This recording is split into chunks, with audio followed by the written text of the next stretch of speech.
الله الرحمن الرحيم.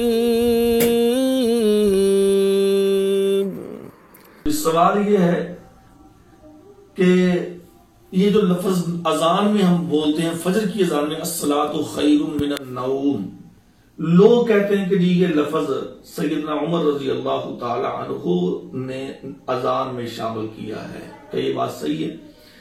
نہیں میرے بھائیو، یہ بات بالکل غلط ہے، 100% غلط ہے.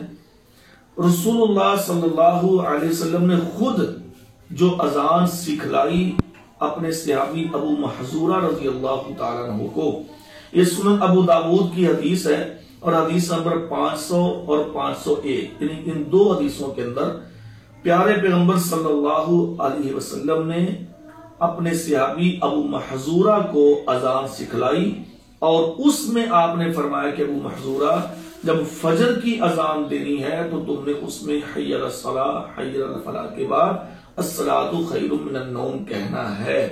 تو لہذا یہ الفاظ خود نبی صلی اللہ علیہ وسلم نے سکھلائے ہیں، عمر رضی اللہ تعالیٰ عنہ نے یہ لفظ نہیں سکھلائے.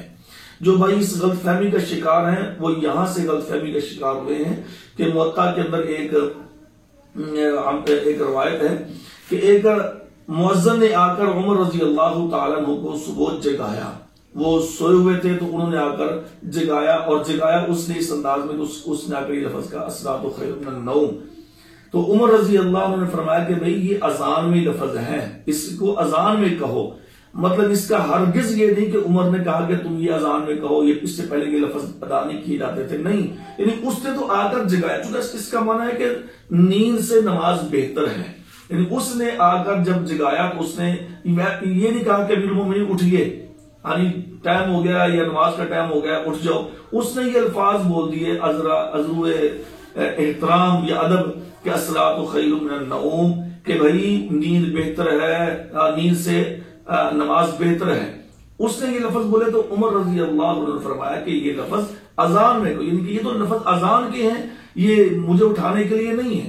تو اس حدیث سے غلط فہمی کا لوگ شکار ہوئے ہیں، جبکہ خود نبی صلی اللہ علیہ وسلم نے یہ الفاظ ابو محذورہ صحابی کو سکھائے ہیں. سنن ابو داؤد کی حدیث نمبر 500 اور 501 کے اندر موجود ہیں.